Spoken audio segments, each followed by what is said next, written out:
spoilers for episode 3 of season 1, I guess, of Secret Invasion. So spoilers from here on out. We're so close to putting on the shirt. I'm not putting it on yet. Not putting it on until there's a scene where War Machine transforms into Skrull and goes, I'm a Skrull, it's me, baby, I'm the problem, it's me. But we're about as close as I think we can get before we're actually there. I want to talk about the whole show. We'll get to the Skrull stuff. This episode, kind of gets at what I think is maybe the toughest part of this series for me, which is that, it's good. I enjoy watching Nick Fury and Talos talk and stuff like that. I kind of enjoy the villain, Kingsley Ben-Adir, Gravik. He's too cool for school. He's got his attitude. Oh man, I'm just laying around, and I've always got weird posture and stuff. And the action is fine when there is action. I think Sonya is a fun character, and the spy intrigue stuff is fine. I guess my big problem with this show is it just feels like we're halfway done. This is a 6-episode long show and we just got halfway. I feel like this show needed to be at least 8 episodes long. I don't think Marvel has quite figured out how to pace some of these shows. Moon Knight and Miss Marvel definitely felt like movies kind of chopped up into a show. I can see an edit of Miss Marvel that feels just like Raimi Spider-Man 1 and is great. And I guess it's clearly going for kind of the same thing. I'm sure you could do that as a show, but it just seems like that's kind of what they're working with. I do believe to some extent we've been spoiled by Andor, but in a post-Andor world, I just cannot see a show like this with this pitch being halfway over and we are where we are. I'm not 100% sure what Fury's arc is. It feels like there's certain elements of this that were maybe rushing. Fury and his wife had one scene together. Now she's going and doing stuff. And that scene had a lot of oh, you left me and now you didn't. I think we could have definitely done more flashback stuff to develop a relationship between them. We kind of know what they've been doing. She was helping him do Skrull stuff. And we still have not gotten the justification for why Fury didn't help them, which is going to justify a lot of the rest of this stuff, right? If Fury is a good reason for why he didn't help the Skrulls, then a lot of the things Gravik is saying and things Talos is angry about, you're well, no, it is Fury's not at fault here. But at the same time, it doesn't seem like he has a great reason. And this far in, all these characters are we want to take over Earth. And Nick Fury is not hey, I'm sorry I didn't help you guys. Here's what we're going to do. He is just no, don't take over Earth.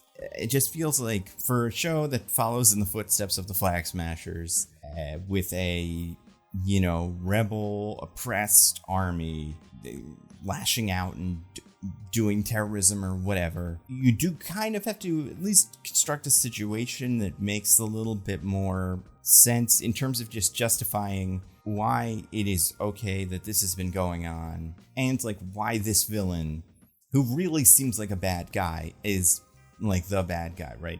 He's just decided, oh, we're gonna do wars and we're gonna do lots of wars and the humans are gonna kill each other, whatever. Which, sure, we're doing a little bit of Ultron, a little bit of Flag Smashers, but all these guys, this guy's right, kind of, Fury did say he'd help them and he hasn't. He doesn't seem to have made any progress. I guess it's weird to me that through 3 episodes, halfway through this series, at no point has Fury tried to make the argument for no, I was trying. It does seem like either Nick Fury is for some reason waiting to reveal that he was trying and it didn't work or something. Or he was just taking advantage of these people for spy stuff and he's kind of a bad guy. And I don't think the show's gonna go there. But again, this is why really developing, getting a whole Gravik episode, getting his full, all of his friends, what are the different people in power and the Skrulls kind of fighting over, seeing Gravik come up and Talos go down, that would be what you'd put in this show. So that you don't have to start the 3rd episode with Gravik just saying Super Skrulls. That's the thing. From the comics, we're gonna do Super Skrulls, you guys.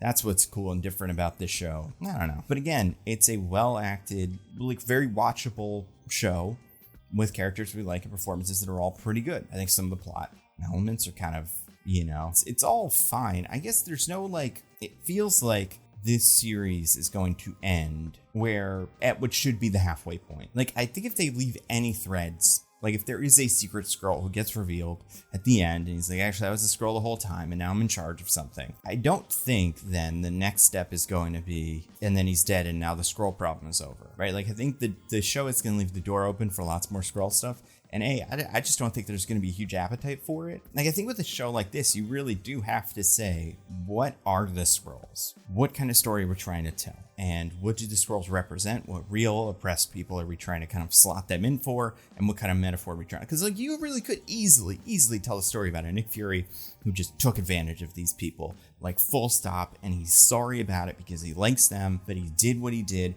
And he's like, listen, this is just what I gotta live with, Make it about this character who sucks, kind of. But deep inside, you're like, he thinks he's doing the right thing.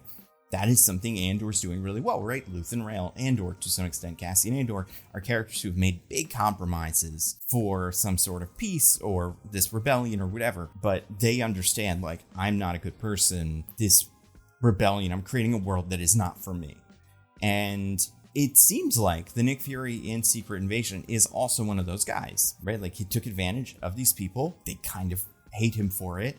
And now things are getting out of hand and he has to deal with that. But I just think it's so weird that 3 episodes in, Nick Fury has apologized to Talos for, like, yelling at him, but he hasn't had to sit down and go, you know what? I should have helped you guys and I chose not to. Or, like, I don't know, just any explanation that keeps that thread hooked, because I find it very frustrating watching the show, trying to figure out who's right and who's wrong, and just trying to figure out, like, what I'm watching. Like, 3 episodes in, am I watching Fury's downward spiral? Or 3 episodes in, am I watching, like, Fury getting his groove back? Because if he's getting his groove back, he does have to acknowledge his mistakes, and he hasn't done that yet.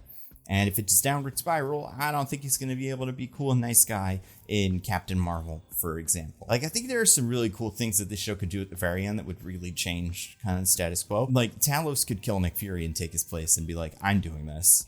You've screwed us over for too long, and we need someone in charge of the Skrulls who is also actually has their best interest at heart. However, I don't think Talos is going to live throughout this series. Like, he's just done too many things that a character in a show like this cannot survive. Honestly, I'm shocked he was able to walk it out of dinner.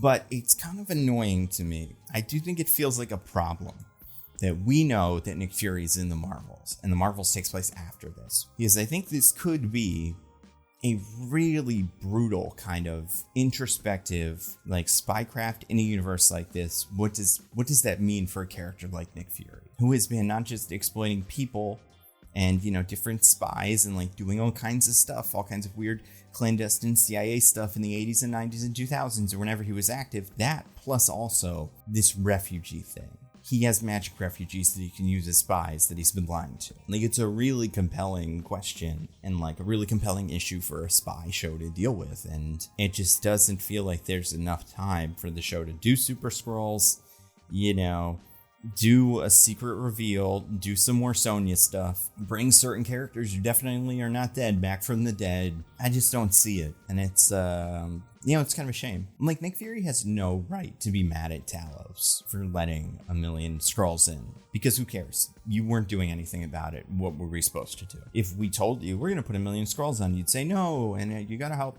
me because I'm going to help you guys really soon. You would have done nothing. And I do think, like, this conversation between Fury and Talos at the bar in episode 3 had a little bit more of, like, I'm sorry for yelling at you the other day, but not, I'm sorry for doing things that caused the argument that it led to the yelling. And it's like, I need you, you're a good friend, blah, blah, blah, blah. All that stuff is true, but at the same time, what you guys were yelling about has not been resolved. And I think Nick Fury's wife being a Skrull that worked for him, that seems to secretly kind of be working with someone else or whatever, is also big. Like, it complicates this metaphor and the morality of the show, and at the same time, it doesn't seem like the show is going to be able to resolve it in a way that's satisfying. That's just my guess. That's how I'm feeling about the show. I don't hate it. I just, it should be, if it were 8 or 9 episodes long, and this is where we were at episode 3, I'd feel pretty good. I'd be like, we got a lot of balls in the air. We have a lot of new characters we're meeting. People are changing sides and stuff. People are getting power. I like that. The problem is with the amount of time we've got to resolve it, and, a couple big superhero fights or whatever this will end up being, is not enough time. So I don't know. 2 other things. The two things. First of all, Nick Fury and Talos could totally be in a relationship. I think it would be interesting. If it wasn't for the wife, I'd kind of assume that's what's going on. And not that that can't be going on because the wife exists, but it does feel like, making it clear that there is a wife is like, well, that is information that you want us to have, show. So I guess he's got a wife, and I guess that, certain connotations come with that. But at the same time, the way that Nick Fury and Talos are talking to each other, it does feel like a little bit more than just work buddies. Like maybe Nick Fury was in like a throuple with Talos and Talos' wife or something. I don't know. I'm not saying that's what's happened, but I'm saying they just have an interesting relationship. Ben Mendelsohn is really good. I really like him in this show. I like him a lot in most things, but I think he's really good in this. I think Sam Jackson is fine. I think he's doing well. I think Kingsley Ben-Adir is okay. I think he's got a good amount of gravitas. I'm just not sold on this character completely as the big villain, because he does feel like we've done this guy a couple times, a guy like this or a character in this position, and I don't quite see what's different about him. And then all the other characters are fine. I like that I like that Sonya put the eye patch on the little owl. That was cute. Like, that was a good thing. It's good that we do things like that. Now, like I said, we're not putting the shirt on just yet. However, I mean, what do we get? We got Nick Fury, I think, said there's a high-level government Skrull in the U.S. government that we haven't met yet. So there's like 2 characters that can be the new president or Rhodey. And then we have Rhodey's voice definitely on the phone, who at least knows about Gravik and could be in touch with Gravik, the way that Nick Fury's wife was saying. I think he was like, you got me instead, means that that person seems to be in this Skrull chain of command or something. And that's really interesting. And then 3, or C, or whatever alphanumeric thing I went with, we got another time a character said Nick as a way to be like, friends of Nick Fury don't call him Nick, they call him Fury. And that is a way to know something's up. And then in episode 2, Rhodey called him Nick. He definitely did in the trailer. I think he did in episode 2 as well. But, it seemed like that was like a little throwaway line of something that happened once in Captain Marvel. But now it's like, no, this is something that Nick Fury still believes the show wants us to remember. And unnamed man on phone, that definitely sounded like Don Cheadle to me. So I think we might get the reveal next week. If that is true, I cannot wait for everybody to tweet me about how crazy it is that is a thing that's happening. All I ask for anybody in the media, anybody that talks to these people, interviews the writers or director or Don Cheadle himself, I would just love for you to ask him if they ever heard of this. My theory that War Machine would be a great Skrull. Not even theory, but just my suggestion. Like, when they started coming up with the idea for this show, assuming they'd never heard that before, did they do a quick Google and go, oh no, someone said this a while ago and everybody saw that they said this? Like, I do like seeing my name pop up in Twitter and Reddit conversations about this, but I just think I would love for someone to ask somebody that worked on this show if they've ever heard this before and heard of me. I won't be mad that you copied my answer, that War Machine is a Skrull.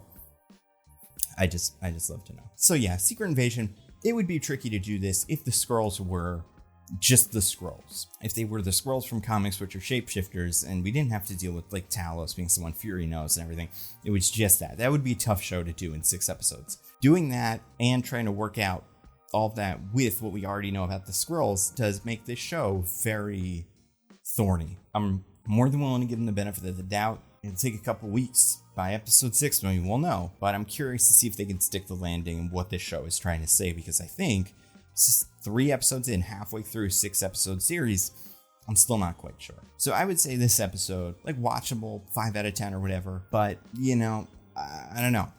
It's missing something. I need something. Give me something. Secret Invasion, and not just the War Machine thing, because we've had that for 6 years, but give us something else, please. All right?